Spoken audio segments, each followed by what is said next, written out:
and I did have a window here with some links in it. I've lost YouTube. So what I want, and I'm going to put this out while the good people of the Discord channel are listening in, is so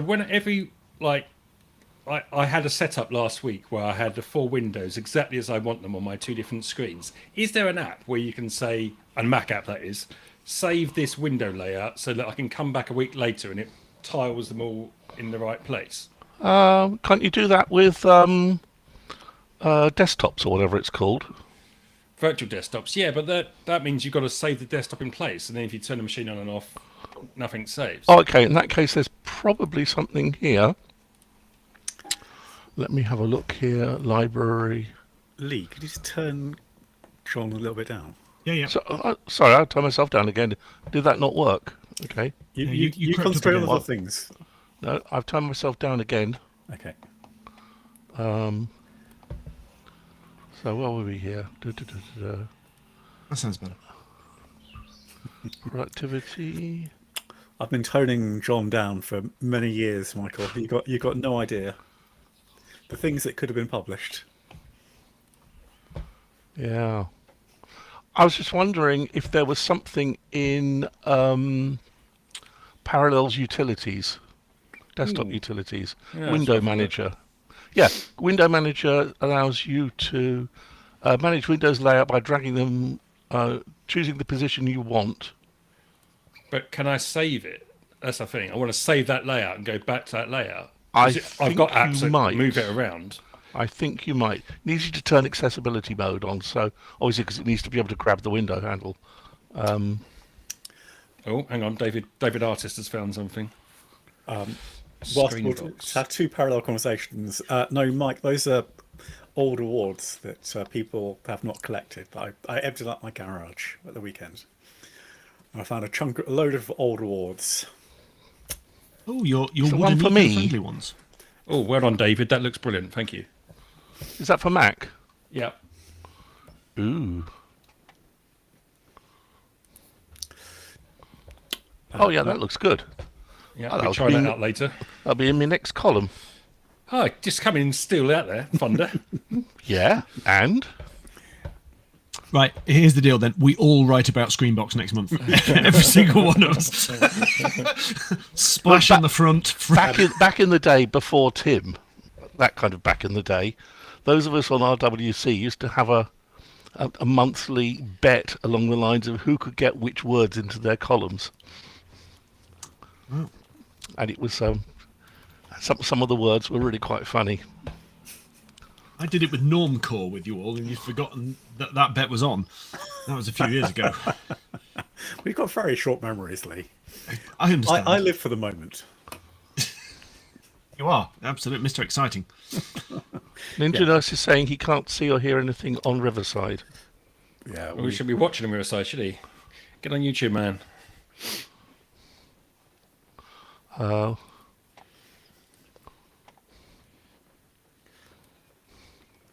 we can't help you. Oh, there's 21 in there. 21. Sneaky little Riverside users. Okay. The old timers on Riverside still. YouTube's where the kids are, people. Come on, wake up. Less delay, says He-Man. Can you look at tweet and the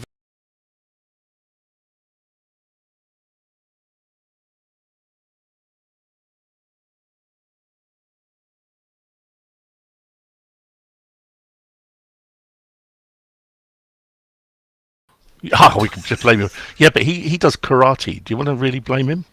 Or karate or jiu-jitsu or something? It's jiu-jitsu, I think, He's isn't it? basically making his own business, isn't he? Yeah. Well, Circular economy. Yeah. well, Jeff and I met him for Beeridge up north. Oh, did we? No, he came along to Cambridge. Sorry, it was you we met up north, wasn't it, Lee? Yes, he's a good chap. He's our Ninja Nurse. Wherever he is. I think he's down south somewhere, isn't he? What? No, you haven't. Right. It's You met Lee, though. time. We're nearly there, folks. Okay. Right, left 12:59. Anyone want to do their vocal exercises? Da da da da da da da da da. Very good, John. I'm not going to try now. Do your bit of Pavarotti. Don't do a lot these days. Why? Okay, it's 1 o'clock. Yep. Hello and welcome to the PC Pro Podcast. It is 1 p.m. precisely on the 5th of June 2025, and we will today be finishing at 2 p.m. precisely because Barry has something to do, and we all live by Barry's terms. As you can tell from that, Barry is with us. Hi, Barry. Hello. I didn't demand we stop at 2. I just said I have to finish at 2. Yeah, he demanded, people. He demanded. Also, John Honeyball Afternoon. and Mr. Lee Grant, Good afternoon. who is in charge of the edit today. So, so anything you hear from this point on that goes wrong is all Lee's fault. Absolutely. John, would you like to kick us off with the first story? Yeah, there's seems to be a bit of a spat happening between Apple and Google on one side, and if that doesn't boggle your mind, the idea of Apple and Google being on the same side, and the Metropolitan Police on the other, and it all comes down to the theft of phones within London. Which I know we've all seen those sort of YouTube videos of phones being snatched by youth on electric scooters and so forth, and basically if you stand on the street looking at your phone, there is a worrying risk of someone coming along and snatching it out of your hands. Now, as with all of these things, it's not actually easy to quantify how big that risk really is because we've seen the videos and so forth. But the Met Police says it is a major issue and it's getting worse. Therefore, clearly, you have to be careful when you're walking around London using a phone. This is probably a good reason for using a voice control and in-ear headphones and so forth, or a smartwatch if you're looking for directions to take you somewhere, which is actually what I do. I use my Apple Watch to give me directions as I walk around. So what the Met want basically is they're wanting Apple and Google essentially representing the two big players in the smartphone market to actively block phones by their IMEI number, which is the unique number that is on every phone. It's kind of like a phone hardware MAC address kind of thing. And they basically are standing up and stamping their feet saying that Apple and Google have to have a registry of blocked IMEI numbers and manage this and so forth. Now, Apple and Google's response is not actually that difficult to understand, which is a great deal of devices are when they're being stolen, they're being exported out of the UK. They are going to all over around the world, and a UK block for an IMEI number is not going to be terribly important if your phone is now thousands of miles away. They also point out, and again with considerable justification, that they are doing an enormous amount of work in enabling you to enhance the security of your device, and you should be using a nice long PIN number and auto lock and all of these things. And if your phone does get stolen, then you should immediately go into Find My and lock the phone, which will then help block it anyway. Something else that Apple is doing, which I was going to do, but for a reason in a moment I will explain I couldn't. They have a new facility called Stolen Device Protection. I think Lee and we talked about this a month or two back, whereby if you can basically set it so that if you want to do anything about the account management, so if you want to reset an iPhone, you have to put in the password of the existing Apple account that's on it. But with Stolen Device Protection Facility, you can set it so that this is quite significantly limited unless you are at a known location like your home or your office, and then it goes into a different routine of time delays and so forth and multiple authentication. And I think, Lee, sorry, the thing we were talking about a couple of months ago was they are setting it so that the components of the phone, like the screen and the board and the battery and so forth, are fingerprinted against the Apple account and therefore can't be put into another phone without that then being all unlocked and authorized. So this battle is going to roll on, and of course the Met Police would love somebody else to solve their problem for them. Why wouldn't they? Reducing phone theft is something the Met Police would love to do, especially if they don't have to be doing it. But John, this is not. It's not just the Met Police; it's all the people who are having their stolen. No, yes, but the issue here is the discussion has been between the phone companies and the Met Police. I mean, I would say, as I said at the beginning, being aware when you're out on the street is probably not a bad thing. Guys, sorry, gents, can I just hold it there a second? John, your mic has disappeared off the back of your head a little bit, and you're very quick. I just want to just hold it there and just get you to reset it. Well, I put it up because you said it was clipping. Absolutely, but unfortunately you'd gone off mic there. I can probably cover that with a bit of audio enhancement, but... I'm sorry about that. He said it was clipping, so I just moved it away slightly. Would you just turn your knobbage down 2 seconds? I had done. I will turn it even further down. How's that? Riverside only gives me a tiny little bit of adjustment here. It's actually not allowing me to turn it... Oh, it's now allowed me to turn it down. Okay, I'm just going to nudge you up one. Yeah, you're remote controlling my knobbage. Well, there we go. There, right. Okay, I think that'll do for now. Sorry, my apologies. As you want to start again? I mean, no. Right. We'll sort that out. But if whoever was going to interject, please do. Well, sorry, Lee, you're also a bit loud. Just to say. I think it's your headphones, Tim. Right, hold on. It could be. But Barry was about to interject, so we'll let him do that in a moment. Right, there you go. I have turned my knobbage down. Well, I was about to say that I think this was a classic case of politicians not really understanding the technology, because this was coming up in the House of Commons, and it was very much some arm waving and why can't you do anything about this? And look, even if they did manage to implement a system where IMEI numbers were basically blotting out phones, it doesn't solve phone crime. People are still going to nick phones, as I think John said, and I can't remember who said it on Discord a minute ago, that most of the phones are broken down and sold for parts anyway. They're not reused as a whole phone, so it's not going to solve the problem. It's just politicians and to some extent the police trying to find a solution to a problem they can't solve themselves because they've got no money. Barry, what's your source in that most phones aren't just sold on, they're torn down to parts? Well, I've never heard that before. The reports that I've read, most of them just get shipped out to the Far East and broken down and start again, basically for spare parts. But because the anti-theft things are pretty good already, that to start reusing a phone is pretty difficult these days, especially an iPhone. So they basically break them down, use them for screens and batteries, as far as I understand. John, did you have something? Yeah, something I meant to mention is that I don't know if it's coincidental, of course, but yesterday the Metropolitan Police put out a video on Twitter showing them pursuing a thief on an electric bike through the centre of London, and for this they used at least 2, possibly 3 police motorbikes and a helicopter.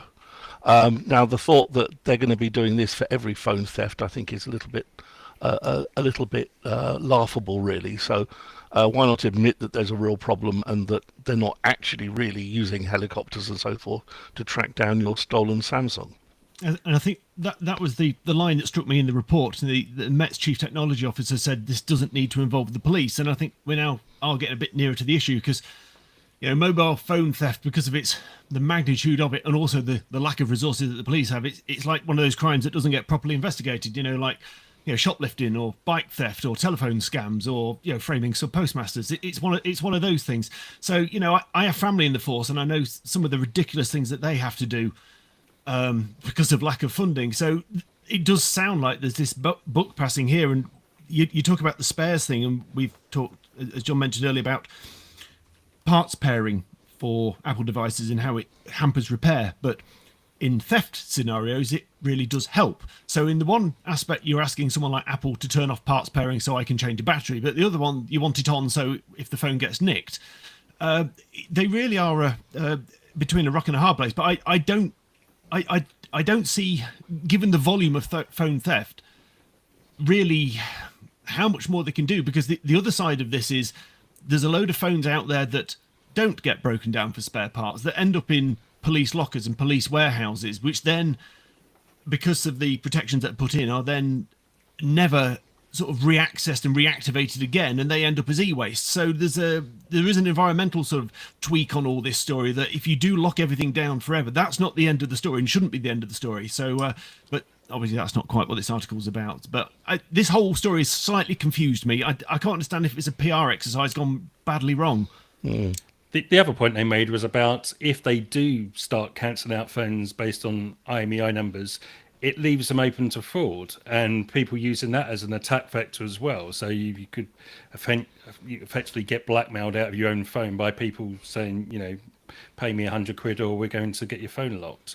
And so finding a means of verification that allows you to report your phone and know that it's you, it isn't straightforward either. That's a good point. So that sounds like it's in the same realm of the SIM swap sort of exposures, isn't it? You just phone the right person in the right company who believes who you are, and suddenly you're out. Yeah. Okay, so just to take the temperature of the room, are we basically siding with Apple and Google here? Is that how things are going? Barry, it sounds like you are. Yeah, I like I say, I think it was a classic case of politicians thinking it's very simple to do something, just do it. In the same way they say with the online safety bill, just block these sites. It's not that simple. And I think Google and Apple did a pretty elegant job of explaining why it's not that simple and didn't get listened to. And John, what about you? Whose side are you on? I'm afraid to say I'm on the side of the of Apple and Google on this. I think, as Barry explained, setting up a database of blocked EMI seems like a really bad idea, considering how often government IT projects can go badly awry, and how does this work in an international context as well. What we do need, however, is better education of users of the enhanced security that they can turn on their phone, for example, and that's always a very difficult topic. Well, yes. I mean, I was getting irritated at the TV earlier because I had an early lunch, just to give you full information. I watched Politics Live very, very briefly. And it's so irritating, this idea that you can just, the way to do this is that you can just educate people more, as in educate parents, educate. You have to accept that there will always be a big chunk of the population that's going to act as it does, because it always will. So this idea that somehow you can improve education, that you can do, it doesn't work. You have to actually make systemic changes. And you have to make proactive changes by the manufacturer of the platform, and then allow people the means of understanding what it is and being able to unwind things and manage it in a way that they find not scary. Yeah, so you think currents. People move along with currents. And that's what you have to affect. You don't have to. What you're trying to do with these IML, it sounds like what they're trying to do with this idea of the IMEI numbers is kind of put artificial blocks that will just get rolled away, bowled away. Bowled isn't the right metaphor, but anyway, washed away by the currents, and it all becomes pointless. Sorry, I got lost there.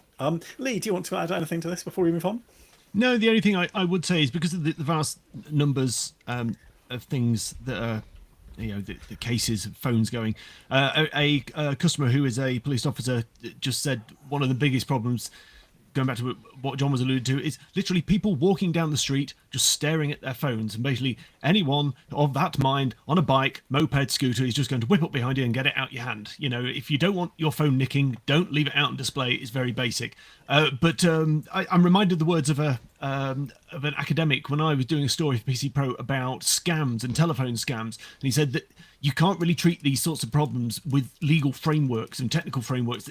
They're almost like public health issues, and it is about sort of changing sort of mindsets. And he said, but we haven't found a way to do it yet. Yeah. What gets me, by the way, is the people who cycle while just looking at their phone. It's like, well, that's one way to shorten your life. Right, talking about things going fast, and this is one of my worst segues anyway, ever. Barry, what's the next story? Yeah, this is City Fibre, who this week announced they're going to start to offer 5.5 gigabit a second symmetrical lines to their ISP partners in the UK. So CityFibre works with a number of ISPs now, from Vodafone to Sky and Zen Internet, and it's going to basically more than double its top speed that it's going to offer to these companies. It's already upgraded 85% of its network. This is to a technology called XGS PON, which basically allows for up to 10 gigabits per second each way on a wholesale basis. And the remainder of their network's going to be upgraded over the course of the summer. So if you're one of the lucky people within reach of CityFibre, and I think from memory they're at about 5 or 6 million premises across the UK now. I think they've got ambitions to go up to around 9 or 10. Then you're going to be able to get a very significant speed bump. Indeed, if you want it, it obviously opens the question of who the hell needs 5.5 gigabit symmetrical, and you'd have to be stressing it pretty hard with HD video, 4K video, maybe games development, stuff like that, to justify that kind of bandwidth. But it does. It's very exciting in terms of the absolute trajectory of speed at which the UK broadband networks are starting to accelerate. Yeah, no, it's excellent, because we're not exactly high up the leaderboard in terms of broadband speeds within this country. I think we're quite, maybe just above mid-table. Does that sound about right, Barry? Yeah, we have been getting a lot better in recent years, to be fair, but yeah, it's definitely another step in the right direction. Yeah, and in terms of what people use it for, it's, people will find a use. There'll be some sort of new economy that's born off the back of the ability of this speed. Lee, this good news in your world? Oh, I mean, this is all lovely, hurrah, 5.5 gig, well, hey, lots of love, good for competition, Openreach stagnated. Yeah, but have you fallen into just stream of consciousness speech there?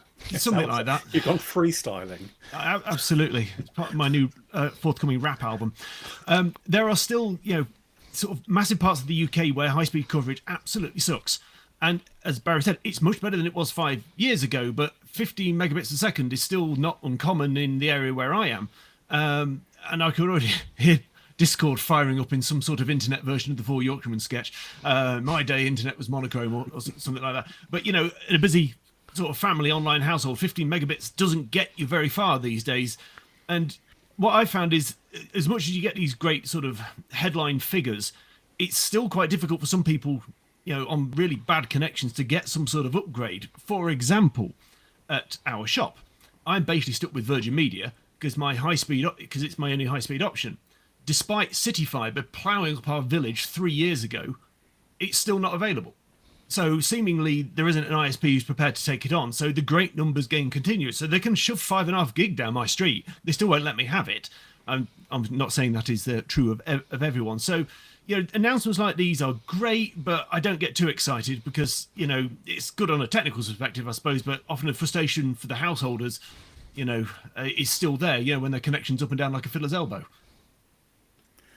I don't know whether to go to Barry or John. John, you haven't had a chance to speak about this yet. Eve, I gum when I was a lad, you counted out every damn packet as it went past. No, Lee makes a very important point here about the inequality of access to reasonable speed, and for me, reasonable speed is no longer the mythical 80 down, 20 up of ADSL, or SOGA, or whatever they call it these days. They're not allowed to call it ADSL, are they? It's called SOGA, I think. And 80-20, a good 80-20 will kind of do for a lot of people. But FTTP and so forth are really necessary now moving forward, and it is worryingly patchy.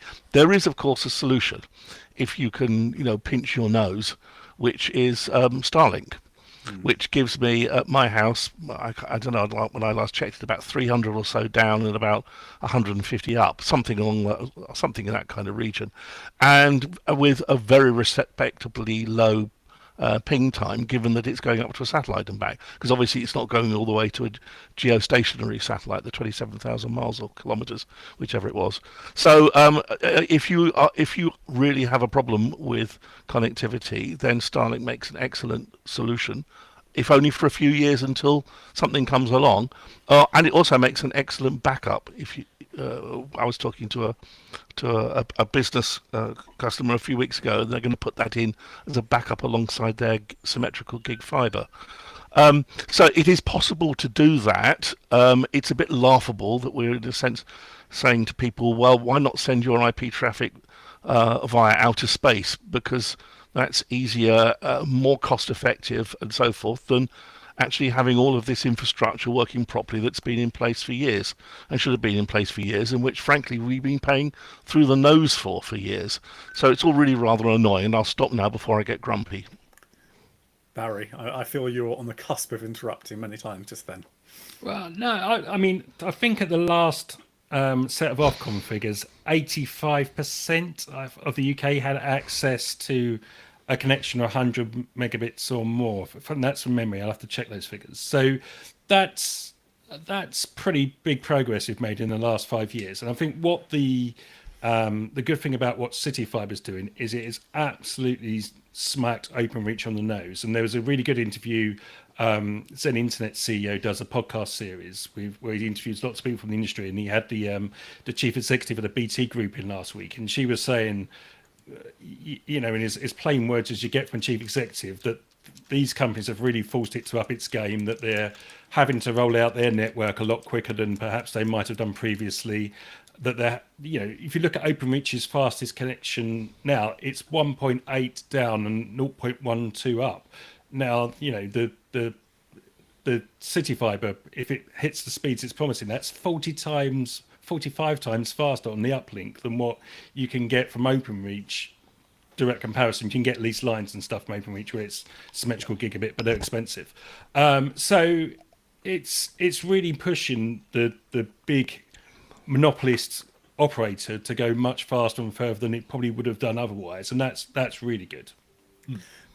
It is, but I believe that BT. What was the experiment that BT were doing? Because you wrote about it, I think, Barry. 50 gigabits. I can't remember what the speed was. So When's BT are that now? currently installing XGS-PON, which is the same technology that has enabled this City Fiber thing. They're at the very start of that. City Fiber much more down the road, and then yes, they're working on the next technology. I can't remember quite what it's called. Another PON that goes PON? something like that. Yeah. So 50 gigabits a second, but we're talking 10 years away before that starts getting rolled out across the network. It was all in a magazine. Yeah, I remember it. PC, yeah, PC Pro.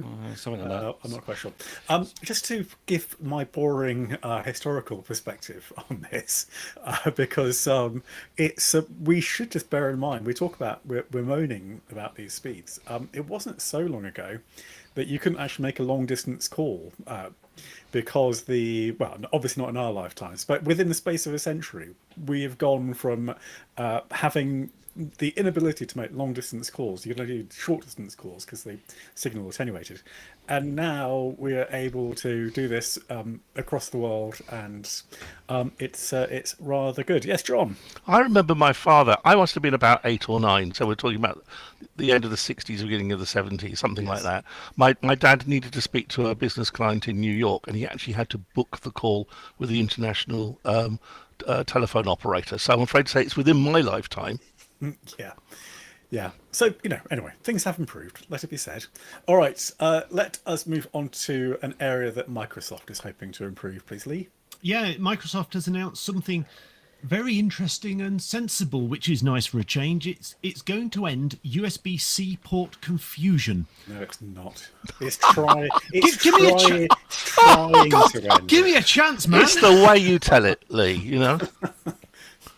Right. Okay. Next story. No. Please do share. Right. Do share. As we've often mentioned on this show, possibly one of our most frequently mentioned topics, the rollout of USB-C has been plagued by a little confusion, and for many of the board customers who've bought cables and connectors, they're not sure what they've done with. I mean, I had a tester a couple of weeks ago, if you remember, for hardware to try and resolve some of this. Now, if by some chance you have missed all this fun and you're not sure what the problem is, when basically you buy a laptop that's got USB-C ports, we'll keep it down on that level, it's important for you to realize that the USB-C describes just the physical connection on the end. So I'm going to wave this in our camera for the people watching on YouTube. So basically that is a USB-C connector. USB-C. Look at that. Interactive. This is the podcast to come to if you want to look at USB-C cables. If you want to watch some blurry people. There you go. That's a USB-C cable. But all USB-C is that little silver bit on the end. So, so what that socket does on your laptop is frankly anyone's business, because there's a few vague symbols that mean sort of 1%, means something to 1% of the population, I guess. But the only way you'll find out is to read the manual. Now, as it happens, here you go. Look, second demo. I have my Lenovo laptop here with 2 USB-C ports that's got some barely sort of describable little symbols on the side. One of those is for Thunderbolt 4. Who knows which one it is? You know, if only there's a way of telling. Anyway, moving on. Microsoft has riding to the rescue of all this nonsense by updating their WHCP, which is the Windows 11 Hardware Compatibility Program. And they're making 2 promises, and that is USB data charging DisplayPort will just work on all USB-C ports. And systems that support USB 40 gigabits also give full compatibility with USB 4 and Thunderbolt 3 peripherals. Now, Microsoft have also decreed that the PCs that have this will need to have USB-IF certified silicon inside. So that's basically the foundation that sort of look after USB sorts of things. I'm sure there's a proper word for them. Implementers Foundation, I think it's Bless called. you. You're a lovely man. And so basically, this is to give sort of a bit of quality and a bit of robustness benchmark for manufacturers to hit. So basically, when you plumb a 240-watt USB-C cable into a laptop, the magic smoke won't appear. So just to give a bit of quality. Now, as some of you will have guessed and are about to point out, this will only apply to WHCP certified mobile PCs. So I presume that's Microsoft's Surface. But then I started, when I was looking into the story, I started to look about Copilot Plus devices. Made, obviously, some by Microsoft, some made by third parties like Asus, HP, and Dell. Because it's all very good Microsoft saying, we're going to fix this, but they don't make all the things that run Windows 11. So would sort of third-party machines have to comply? And I can't get a definitive answer on this. What I can say is that to get the Microsoft Designed for Windows badge on your product, it needs to be WHCP certified. So I guess going forward, if you buy a laptop that has Designed for Windows on it, the proper badge, basically you shove anything into any USB-C port on your laptop, Bob's your uncle, there's going to be no confusion. But I can't find anything at the moment that says Copilot Plus PCs also have to have the Design for Windows certified. So we're potentially looking for 2 different badges here. And is there a dead? I'm pretty sure that Copilot Plus PCs will all have to conform with that. I'm pretty sure too, but Okay, there's nothing. I'm But there's willing to nothing bet written down you that says it. £87. I'm sorry, £87. £87. That's how much I'm willing to bet you. That's my level of certitude. Well, Barry will take that bet for you. So, but is there a deadline for this compliance so we can find out if Barry's about to be fleeced of 87 quid? Well, nothing's stated yet, but the press note did end with the line, PC manufacturers are on track to achieve WHCP compliance across most systems in the coming years. So, Okay. So that's really 2 massive absolutely. So don't get too excited yet. Okay. So Lee, if we were to try and paraphrase all that into a way that people could understand within 10 seconds, what would that way be? The way be is, hopefully, if Microsoft roll this out, when you plug something into if you plug a USB cable into a laptop, it will do what you expect it to do, rather than, for example, on my laptop, only one of those sockets will charge the laptop. Yes, Going forward, I can shove it into anything and they'll both charge it, which is really how it should be. If you've got USB-C that does all these whizzy things, it should always have worked like this. What we have at the moment is a cost-saving bung. And it's to be hoped that if Microsoft do this, then others will follow. That wasn't how I read it. I thought it was that the port itself would charge out. So if you were plugging a smartphone in to charge off, the port itself would charge out. Not every port would need to be used as a charger, but I might be wrong. It's basically that every port will do everything. So, for example, if you wanted to connect an external display, for example, on here, if I want to connect a Thunderbolt 4 drive, I have to work out which one it is. Yeah. Going forward, doesn't matter. Plug it into anything. Don't care. No, no. That's not quite true. Is it not? Well, I don't believe so, Lee, because Thunderbolt 4 is completely separate to USB-C. Oh, sorry. All right. I use Thunderbolt 4. I meant DisplayPort. My apologies. Okay. Alternate mode. Okay. Yeah. That's all true. If you read the thank you very much. If you read the press release from Microsoft, it was a real world example from one of their engineers, basically making the case that he got on stage to do a presentation, plugged in the USB-C cable, and nothing happened. And it's going to put an end to that. Whether that was him not being at display work or an end to Microsoft presentations, I couldn't work out. Hopefully the latter. John, you must have an opinion on this. It's just laughable, isn't it, really? How many times over the last years have we talked about the USB consortium, their labelling and specification and so forth? I mean, John. And relabelling and not labelling, and it's just a farce, frankly. And yes, laptops is a good example where different ports do different things, and it's not terribly well labelled or indicated as to what it actually means. It's stupid. And the industry has been allowed to get away with this nonsense because basically the USB-C consortium have allowed them to get away with it. Now Microsoft is trying to come in, trundling in on its white horse at the end of the day to say, "Oh, we'll make it part of Windows hardware requirements." Well, those of us with long memories and grey hair will remember what Microsoft Windows hardware requirements have been over the years, and it's been, shall we just say, it's had some good times and it's had some bad times over the years. I well remember, I'll admit this was 20 odd years ago, but when Windows XP first came out, you could have a Windows hardware logo, designed for Windows logo, and, the setup was to allow for unsigned drivers, and you could ship your laptop with FAT32 as the file system space. It's been a very rocky road here. So although I in principle applaud what Microsoft is trying to do, because that is clearly and obviously at a 30,000 foot view a good thing, and reducing this confusion is a good thing, frankly this should never have come about in the first place. But it's just typical of the fragmented short-term thinking of the industry, that it was allowed to happen, and that someone has kind of finally noticed that customers might be a bit annoyed about it. Can I give you another example of short-term thinking, which is that as part of this standard, all they were talking about is 5 gigabits per second for transfers. That was the default, which is lousy. That's not enough. So if we're talking about setting a standard for the future generations of PCs, 5 gigabits per second is not enough now. If you ever need to transfer anything from an external SSD onto a laptop hard drive, as I have to do pretty much every day, then 5 gigabits per second will make you tear what little of your hair still remains out. And they should at least have been going for 10 gigabits per second. And realistically, as part of this, I would almost say just get rid of USB 3.2 entirely, because it's too old, and just move us all onto USB 4 and be done with it. Okay, I'm sorry. I just ranted at 3 people who look at me blank-faced. For those who want. No, I think you're absolutely right. I was stunned by your eloquence.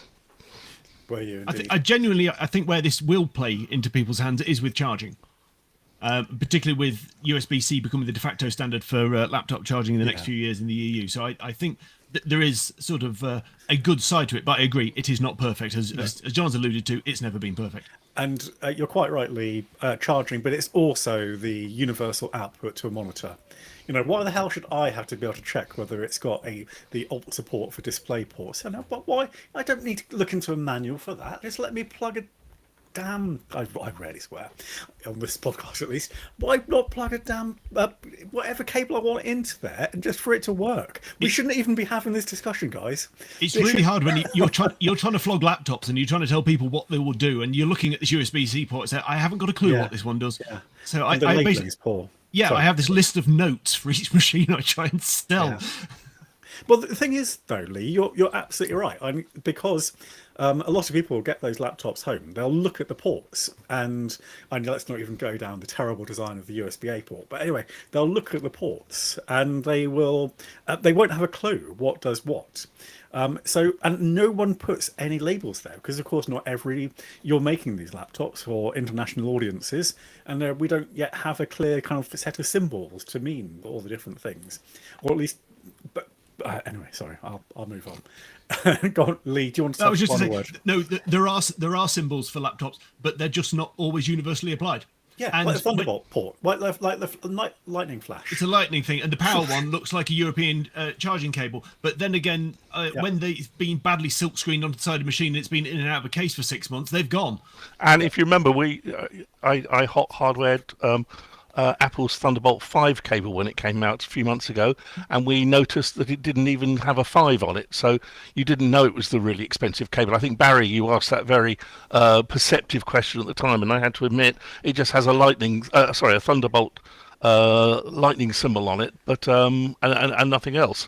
So, who knows? I see people on Discord are suggesting things like color-coded ports and color-coded cables, but that's never going to fly because manufacturers, Apple in particular, are certainly not going to want to have a multicolored flash on the side of their devices. And people who are colorblind. That was going to be my next point. Oh, I'm sorry. I apologise. It doesn't work for everybody. Yeah. Yes. The other thing is that the colours that you currently see on the ports don't actually mean anything. They kind of mean something perhaps within that manufacturer's own universe. That blue to them might be USB 3.2 Gen 2, but it doesn't actually mean anything. No, I normally tell customers the blue means it's not USB 2. Anything else is up for discussion. Yeah. All right. I love the fact that the thing that made certainly me most animated is a discussion about USB ports. God, I'm great fun, guys. Come to the pub, and you'll discover what I talk about. Right. Let us move on to some happy news for members of the EEA, which stands for European Economic Area. Which we are, of course, no longer part of, but all the countries within the EU are, plus Switzerland, Norway, and another. Sweden, maybe. Okay. You know who if you're a member. Anyway, it's not us, but the fortunate people who do live in the EEA will benefit from a number of improvements by the end of this year. And let me say what they are. The main one is the default browser nag will become better. You basically, I've read it through a few times. I think basically what it's saying, this is the Windows blog about it. I think what it's basically saying is it can only nag you once. Is that other people's interpretation of this news, or is that just mine? Well, yeah. Sorry, go on. Yeah, okay. I'll say that as an emphatic yes. I was going to say, I thought you were saying it only ever nags you once. I say that certainly isn't true. Oh, no. Well, that's the thing. Oh, God. My daily life of using the computer, going to a pesky website, I'm again managing my language here, and having to click accept every single time. Thank you. Oh, man, it just drives me crazy. Yes, I accept the cookies. Just take my life. Just let me look at this stupid thing. And also, don't get me started on mobile web browsers and the fact that when I go to look at something, I don't go to look at it, but if you go to a website like the Daily Mirror, you just get bombarded by these adverts. And how on earth have this got past the usability standards? And what sort of terrible world are we living in now? We're going to have a hard stop at 2 p.m, said Tim earlier, midway through his half-an-hour rant against cookies. It's just really. There are a few things that make me irritated, but that we're now down to one nib. Anyway, the lucky people within the EEA will also be able to uninstall the Microsoft Store, which is. I'll be honest with you, that's not a biggie. I actually find the Microsoft Store quite useful because at least it gives you a way to easily keep things updated as well. And if you're one of those people like me who moves across a lot of PCs, actually having one Windows store which you can go to, and it knows that you've bought, Microsoft Paint not Microsoft Paint, but Paint.net, and that you can just download it again. That's actually quite handy. Anyway, but so these changes will be coming into effect from the end of this year, and the other one is that apps can now provide web search results within Windows Search, improving, allegedly, user experience and customization. So the other thing, just to point out before we move on, before other people comment, is it says this will be rolling out. This is the official Microsoft blog, by the way.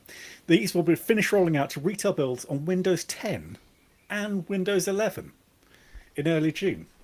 So, hello, this operating system that you're basically dumping in the space at the end of in September. Still the biggest operating system on the planet, Tim. Yeah, yes. Do you know what, Lee? You make a very good point.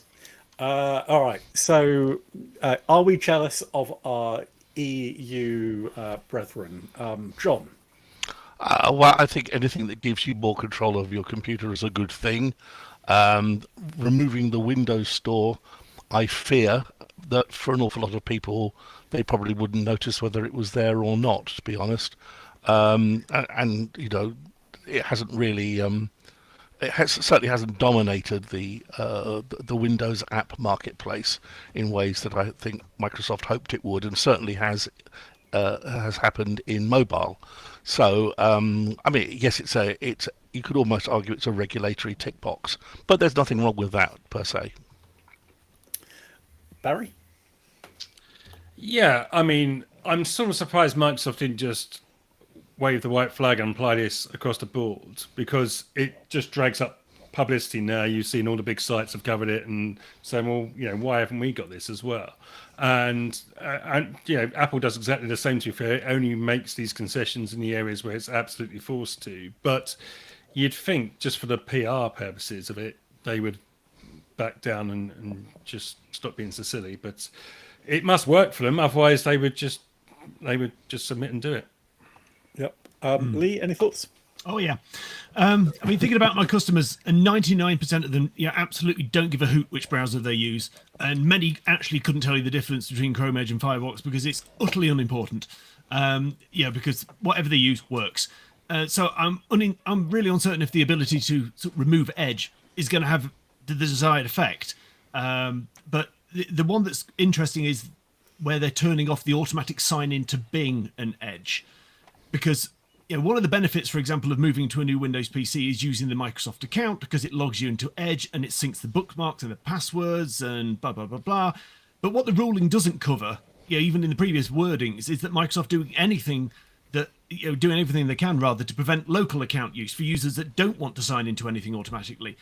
And don't get me started on S mode. So, this ruling, which says that users won't sign into Edge and Bing automatically, arguably makes things worse for some users and then no difference for others. So it really doesn't solve a problem with any great deal of satisfaction in my book. Yeah. No, you make a very good point.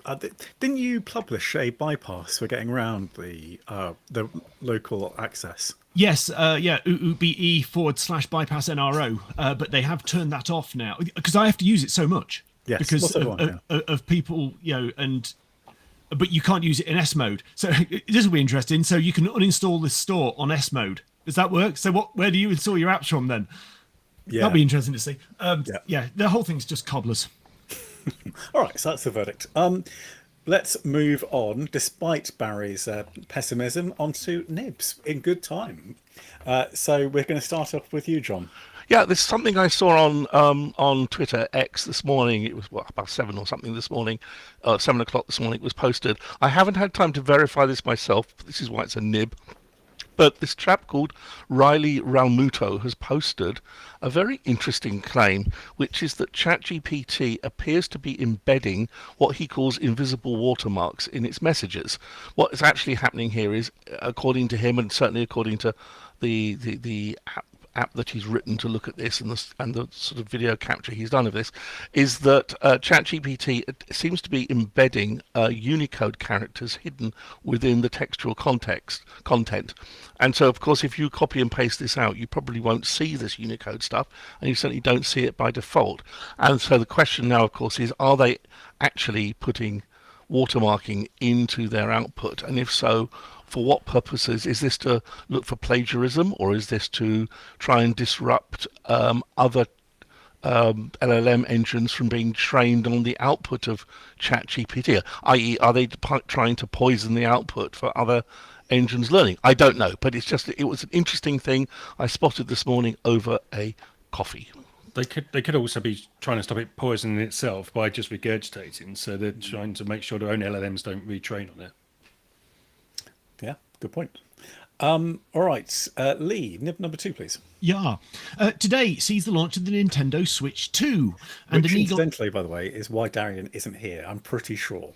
I don't wish to out him, but I'm pretty sure that he's out there just playing with his Nintendo Switch 2. Sorry, Lee, do carry on. Oh, that's really unfortunate. I've told my daughters they've sold out. What a shame. Basically, an eagle eye website has spotted Nintendo has tweaked its T's and C's. So listen up, Darren, this might be important. Particularly the user account agreement. Sorry, account user agreement. They put it backwards for a reason. Basically, the gist is if you try and mess with any of the functions which involves the Nintendo account services, that's basically the online Nintendo account, they now have the right, in black and white, they may render the applicable Nintendo device permanently unusable in whole or in part. Basically, they can brick your Switch too. Now, for clarity, Nintendo account services means applications, software, content, games made with a Nintendo account. So, given the Switch is much more of an online platform than its predecessor, they're even going to be stopping doing the physical carts, it is rumoured, in the future. This is quite important. So this is being framed as an anti-cheat mechanism, but it once again highlights our rights in regard to the things that we own. And this is a really delicate subject for Nintendo, as listeners may remember that the faulty controllers plagued the first generation Switches, and because Nintendo's response was so poor, it actually ended up in a class action lawsuit. And the worry is if the Switch 2 has similar issues, all the third-party fixes that were around at that time to get people to just be able to use their Switch might risk people bricking their consoles. So, yeah, interesting times. Okay, thank you. Barry, final nib. Yeah, this is the data use and access bill that's been pinging back and forth between the Commons and the Lords. Well, it's now pinged back for a fourth time, which is pretty unusual. Normally, one side or t'other backs down in these matches of parliamentary ping pong, but the Lords are digging their heels in basically on this issue of whether AI companies have the right to hoover up stuff and use it at will, or whether they need to get explicit permission from rights holders each time they do so. This dust up shows no signs of ending anytime soon. Okay, sorry, I got distracted by people showing pixelated photos of you on Discord, Barry. So for those of people who have the sad part of their lives, so they can't watch this live on YouTube. And we should say you can always watch back old episodes if you so wish. But we do show a live video feed as it's not just audio. And yeah, Barry is legendary for his blocky Minecraft-like nature of his video feed occasionally. And it's back. It's great to see you back, Minecraft Barry. It's so you can't read the passwords that are on my wall behind me. The blank wall behind you. All right, let's see. John, you have 13 minutes to sell the hot hardware of the week. What is it? Oh, this is going to be really simple and straightforward, and I certainly don't need 13 minutes, which will be good for everybody, because I know we've got a hard stop deadline today. Basically, this is just a fantastically useful little gizmo. I am just posting it into online chat window. Basically, I'll hold it up the screen. It's a suction mount on one side, and it is a fold out arm with a mag mount circular mount on it, so you can then basically mount your phone on it like so. Can you go absolute centre, John? Because a lot of people just... Sorry, I don't know where I am central. Yeah, is that better? Yeah, Sorry. that's good. That's good. Okay, I know where the centres are. So basically, there is under the rubber suction area, there's a little white button. You press that, and the motor runs, and it sucks it on. So of course it's got a little motor and a battery pack, and as you can see, it is a USB-C charging, which is nice and modern. Good to see that this isn't some sort of old nasty USB 1 or 2 charging USB. point. And then there's a press button on the side which makes it release. So what's the use of this? Well, the answer is anywhere you want to take this. You can stick it on the windscreen of a car. You can stick it anywhere you want to mount a phone, for example, to then do videoing or whatever. It's got a nice click to it. It's got a really nice sturdy feel to it, and it came in at the grand price of, I think we paid £7.70 for it, plus a little bit of delivery. It's sold through TikTok. It is of completely unknown provenance. I don't think it even has any manufacturer's name on it whatsoever. So it's made by who knows what in who knows where. But it is actually quite a nice bit of, all the arm is proper metal and it's got proper hinges and so forth.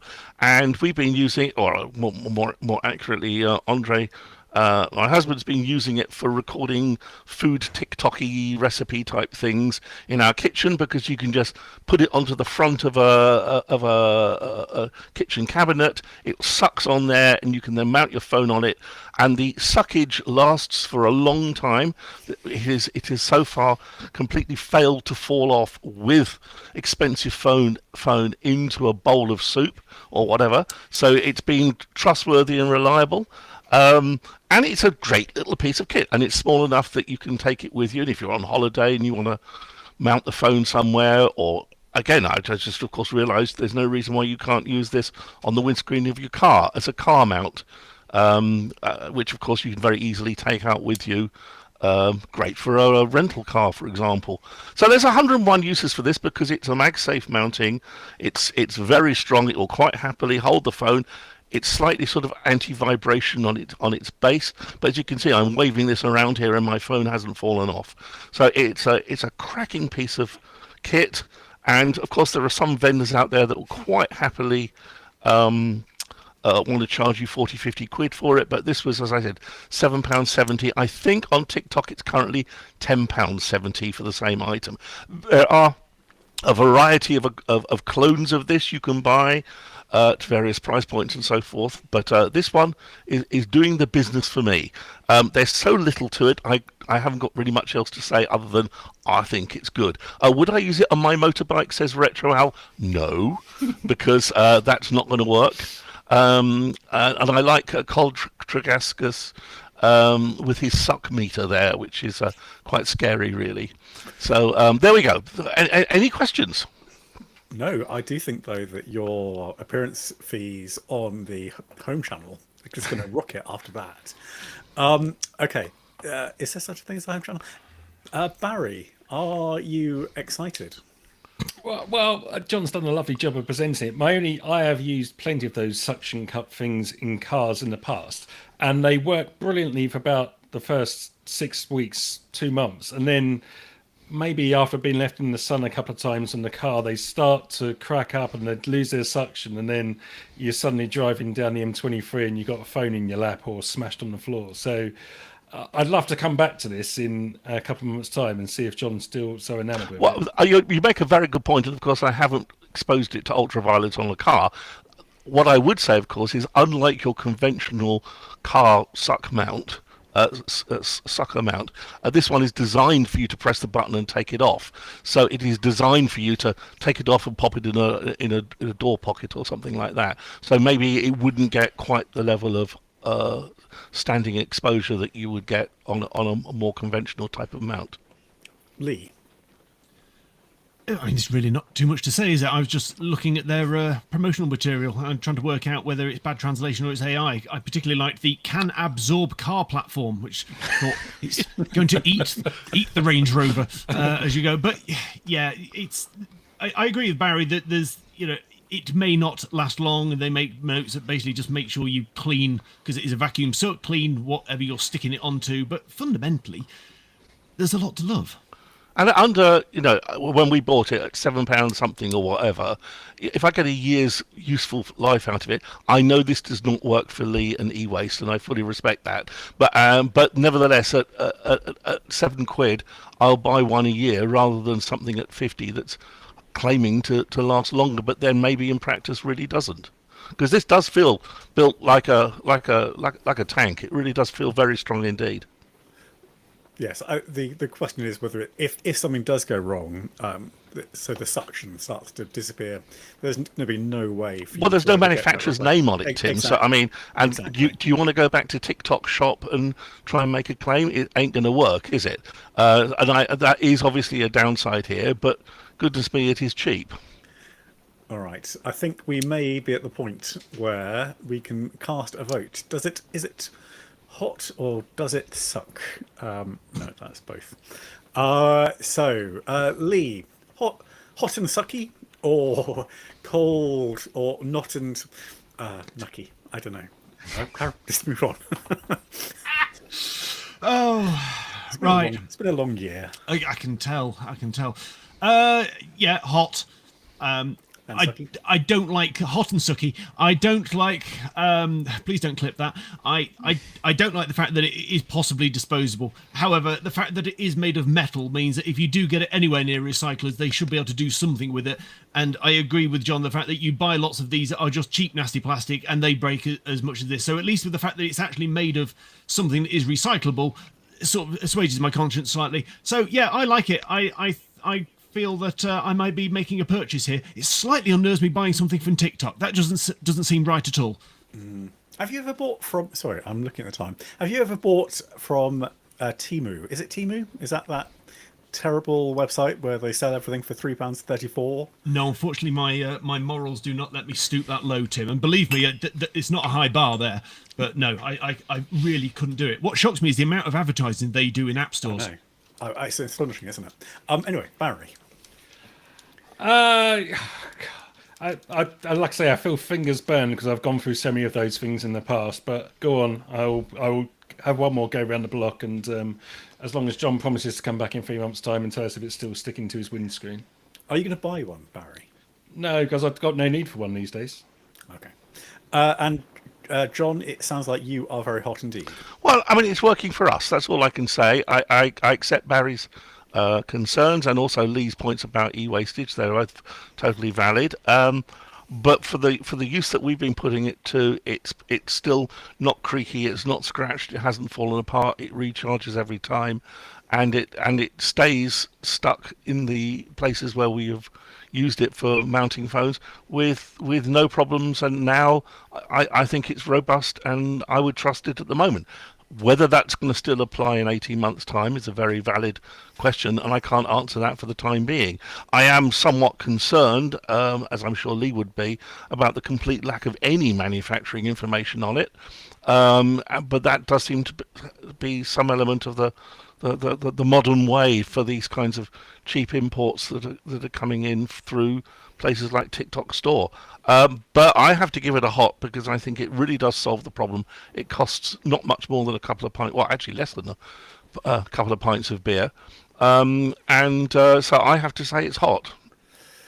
Okay. I'm going to be the counterbalancing, not just because, what on earth is it, really? But it does indeed suck. But you still get the win in the studio, John. And as I look at the, But only just. Oh no, it's gone equal now. Yep. It's a hot tie. So it's kind of hot. It kind of sucks. Like so many things. All right, let us finish for this week's podcast. This month, are we done? This entire podcast really should finish on that in conclusion. Thank you very much, everyone, for listening. Until next week, goodbye. Bye. Bye. Right, I shall press the button. We'll see what Someone in the happens. middle of a monsoon over there. Someone's got the rain rattling down. No, it started to rain just now, yeah.